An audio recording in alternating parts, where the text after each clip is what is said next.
teman-teman, saya akan coba untuk memberikan sedikit gambaran tentang setup dari 35 kali 20 kali 25. Nah, di sini saya memakai tanaman yang cukup lumayan agak susah untuk pertumbuhan tanpa lampu yang high dan nutrisi yang baik. Tentunya harus support dari CO2. Ini memakai tanaman dari Kuba. Hanya Kuba yang saya pakai karena saya akan coba untuk ingin lebih mengetahui tentang nutrisi tersebut. Apakah menanam Kuba sebegini rimbunnya, sebegini segarnya dalam usia 4 bulan bisa atau tidak. Ternyata cukup lumayan baik untuk pertumbuhannya. Tentunya ada sedikit nutrisi-nutrisi dan pendukungnya, juga ada lampu yang high dan tentunya dari support dari CO2 juga. Nah, teman-teman, ini saya memakai lampu dari Sakai Pro. Sebenarnya ini lampu 2 double, saya memakai double ya. Tapi saya untuk sore-sore yang begini ya, saya coba untuk 1 aja dulu. Tapi saya pakai sebenarnya 2 ya. Itu lampu Sakai Pro itu wattnya kalau nggak salah itu 9 lebih ya. Tapi yang dibutuhkan oleh 35 kali 20 kali 25 itu untuk high itu 14 watt. Tapi kalau misalnya ini 9 berarti double 2 berarti 18. Jadi terlalu over ya, terlalu over untuk tank ukuran 35 kali 20 kali 25 untuk high light. Itu terlalu over. Tapi saya menguranginya dengan jam tayang atau misalkan untuk kita pagi-pagi 3 jam atau malam bisa 2 sampai 1 jam ya, kita rubah-rubah aja untuk pencahayaannya. Yang terpenting dalam 1 hari itu 6 sampai 8 jam itu maksimal ya. Nah, itu lampunya. Jadi teman-teman harus gunakan, kalau misalkan lampu dari Sakai Pro ini itu double ya. Nah, makanya dari double berarti 18 watt ya, yang sebenarnya harus 14 watt. Nah, kalau filternya kita pakai ini Yamano saya pakai, tapi teman-teman kalau misalnya tidak ada Yamano pun juga bisa memakai Amara 501 gitu ya. Jadi kalau misalkan bagaimana, ada pertanyaan untuk undergraver terlalu minimal kan dia 1200 ya, 1200 tentunya terlalu kencang untuk ukuran-ukuran mini yang seperti ini ya. Jadi saya pakainya filter gantung yang minimalis saja. Jadi bisa memakai 501 atau MP44 untuk filternya ya. Nah, tetap ini bagian substrat saya tetap memakai dari One Reset, lengkap sekali, dari mulai bakteri starter, terus rumah bakteri dan soilnya pun juga itu lengkap, harus memakai ya. Ini diperkirakan mungkin di kisaran 2 sampai 3 kilo ya untuk kapasitas 35 kali 20 kali 25 untuk substrat lengkapnya ya. Nah, ini teman-teman, jadi tadi lampu sudah saya coba untuk kasih tahu. Itu lampu kita sebenarnya double ya. Itu 992 berarti 18 watt yang digunakan. Kemudian filternya juga memakai Yamano dari tipe MP44 atau bisa memakai Amara 501. Kemudian lamanya pencahayaan itu 6 sampai 8 jam ya. Itu maksimal sampai 8 jam. Nah, kalau teman-teman ada di rumah, kalau misalkan suhu di rumah kurang dingin, maksudnya kurang dingin, itu bisa memakai kipas. Tapi kalau misalkan di sini sih saya tidak memakai karena suhu di Cianjur ini cukup lumayan dingin ya. Jadi saya lihatkan di sini itu 19 derajat ya. Jadi suhunya cukup lumayan oke lah ya. Jadi tidak perlu memakai kipas ya. Ini 19. Jadi diusahakan harus di bawah 25, itu harus di bawah. Itu 22 udah lebih bagus, apalagi 19 untuk suhu ruangannya ya.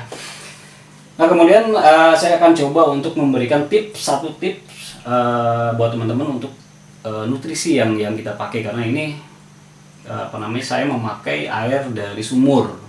Sebenarnya air itu adalah pilihan gitu ya. Air adalah pilihan, bisa memakai air galon atau air sumur ya. Karena kalau misalkan sudah didampingi dengan nutrisi yang sangat cukup, tentunya itu akan bagus airnya ya. Nah teman-teman, ini sedikit tips saya, pengalaman yang saya pelajari adalah pengalaman, karena pengalaman itu menjadikan kita untuk belajar gitu ya. Jadi belajar dari pengalaman. Nah nutrisi yang saya pakai, pengalaman saya coba untuk memakai dari mikro makro. Nah ini mikro, ini makro, dilakukan ini setiap hari, Senin, Selasa, Rabu, Kamis, Jumat, Sabtu, Minggu. Jadi minggu itu adalah maintenance ya. Senin, Selasa, Rabu, Kamis, Jumat, Sabtu, Minggu teman-teman maintenance ya. Maintenance untuk 30% ya. Ini dipakai sebenarnya aturan kalau dari One Reset ini aturan itu 3 minggu. Dipakainya 3 minggu sekali gitu ya. Kalau maintenance tetap ya setiap minggu gitu. Tapi kalau misalkan untuk pemberian pupuk ini 3 minggu sekali ya. Tapi saya lakukan ini 2 minggu. Saya lakukan ini ada 2 minggu. Karena misalkan ini, kenapa dilakukan 2 minggu nggak 3 minggu? Karena CO2 dan lampu itu saya terlalu high. Jadi saya coba untuk memakai 2 minggu ya. Untuk satu kali pump mungkin lebih sedikit lah, diperkirakan saja ya. Jadi Verti1 mikro, Verti1 makro ini setiap hari dipakai hanya 2 minggu sekali. Kalau maintenance itu setiap minggu 30% saja ya. Ini untuk Verti1 dari mikro makro. Kemudian saya memakai 5 dari pupuk cair. Ini juga sama dipakainya 2 minggu sekali. Yang seharusnya memang ini harusnya 3 minggu dipakainya, tapi saya lakukan untuk 2 minggu sekali. Yang pertama yaitu liquid bakteri. Ini juga mungkin saya perkirakan saja 1 pump mungkin lebih ya, tapi aturannya 1 pump bisa lah itu karena aturannya sudah ada di sini ya. Sudah ada di sini, tapi saya lakukan ini 1 pump ya. Kemudian fosforus saya lakukan juga ini 3 minggu sekali, 1 pump lebih sedikit ya fosforus. Kemudian nitrogen, ini nitrogen. Nah kemudian ini trash dan potasium. Jadi kelima pupuk cair ini saya berikan 2 minggu sekali, di samping Verti1 mikro dan makro ya. Jadi saya lakukan ini 3 minggu sekali. Aturannya itu 3 minggu, tapi saya lakukan 2 minggu sekali. Maintenance tetap sama untuk 1 minggu 30% gitu ya. Nah itu teman-teman, jadi sedikit masukan dan pengalaman saya memakai pupuk cair. Saya coba untuk ini usia tuh ini sekitar 4 bulan untuk dari awal sampai sekarang itu, ini usianya 4 bulan. Tapi saya coba untuk memakai pupuk cair yang sangat lengkap dari One Reset. Ternyata perkembangannya cukup lumayan bagus. Itu pun juga kita ya harus rajin ya tetap. Karena memang untuk tanaman-tanaman yang seperti ini, kalau kita tidak rajin, tidak sabar, ya tetap tidak akan tumbuh dengan baik gitu ya. Makanya kalau teman-teman ingin coba untuk setup seperti saya yang melakukan ini, memakai kubah dengan nano atau misalkan dengan ukuran yang cukup kecil, ini kecil ya 35 ya, 35 tentunya lebih kecil. Rata-rata aquascape itu lebih kecil, itu perawatannya itu lebih harus sering gitu ya, lebih harus istilahnya harus diberikan perhatian lebih gitu ya. Jadi itu teman-teman tipsnya. Jadi kalau misalnya teman-teman mau setup dengan karpet atau foreground dari Kuba, memakai tadi yang pertama harus dilakukan itu tanknya dulu ya, tank mungkin 35 ya. Kemudian pencahayaan bagusnya tuh 14, tapi saya lakukan ini 18. Double nggak jadi masalah, tapi kurangi di jamnya kurangi di jamnya ya, kurangi di jamnya itu 6 sampai 8 jam. Kemudian kalau teman-teman suhu di rumah itu agak panas, lebih dari 25, itu memakai kipas saja. Tapi saya sarankan di bawah 25, 22 atau sampai 19, yang suhu di sini 19 itu akan lebih bagus lagi.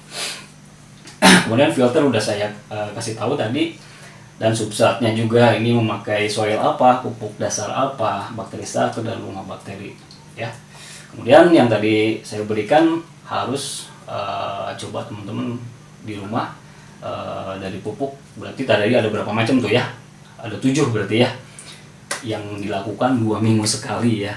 Tetap maintenance harus rajin ya, tapi maintenance bukan 50%, saya lakukan 30%, walaupun tipsnya dari One Reset itu adalah 50%, tapi ini saya lakukan 2 minggu sekali, dan maintenance 30% itu 1 minggu sekali dengan rajin ya. Tentunya harus benar-benar perawatannya yang ekstra kalau untuk membuat sebuah aquascape yang kecil seperti ini dengan tanaman-tanaman yang highlight gitu ya teman-teman. Nah mungkin itu teman-teman tips sedikit sharing saja ya. Mungkin kalau misalkan teman-teman penghobi di seluruh Indonesia akan mungkin lebih baik dari yang saya lakukan ini. Itu saya yakin banyak scaper yang pada hebat-hebat untuk bisa menumbuhkan kuba, bisa menumbuhkan Monte Carlo, bisa menumbuhkan segala macam bentuk-bentuk foreground dengan segar sekali, bahkan tanpa pupuk cair gitu ya, atau bahkan tanpa perawatan yang ekstra, itu banyak sekali ya. Tapi kalau misalkan teman-teman mau coba untuk berbagi pengalaman dengan saya, boleh silahkan lakukan, dan coba untuk sharing nanti ya. Siapa tahu ada yang gagal, tapi mudah-mudahan teman-teman juga berhasil seperti saya gitu. Jadi saya coba untuk membuat sebuah Iwagumi style, ternyata cukup lumayan bagus hasilnya memakai tanaman kuba gitu ya. Karena kuba itu lumayan rumit ya, pertumbuhannya cukup lama dan perawatannya harus ekstra gitu ya. Nah itu teman-teman ya, semoga tips dari saya bermanfaat buat para penghobi di seluruh Indonesia ya. Terima kasih.